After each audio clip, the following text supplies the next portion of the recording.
Police यांचं मनोबल खच्चीकरण करण्याचं, पोलिसांचं मनोबल खच्चीकरण करण्याचं काम चालू आहे. अंतर्गत मला हेही माहिती आहे की पोलीस अधिकाऱ्यांनी प्रचंड विरोध केला या बदलीला, पण तरी देखील ही बदली करण्यात आली. यामागे बीजेपीचा तिथला एक राजकीय नेता ती दंगल घडवू इच्छित होता. ती दंगल झाली नाही आणि त्याचे परिणाम त्या डीसीपीला भोगावे. म्हणजे याचा अर्थ स्पष्ट आहे की या सरकारला काहीही करून दंगल पेटवायचे आणि पोलिसांना पुढे हत्यार म्हणून पाठवायचं. मी पोलिसांनाच विनंती करेन की तुम्ही हत्यार बनवू नका, यांना दंगल घडवायची आहे आणि निवडणूक जिंकण्याचा यत्किंचितही त्यांचा आता आधार राहिलेला नाही. त्यांना माहिती आहे प्रत्येक सर्वे त्यांच्या विरोधात जाते आणि असं जर करतील तर अजून सर्वे विरोधात जाते.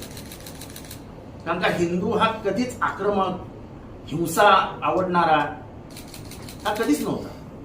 त्याच्यामुळे शांततेने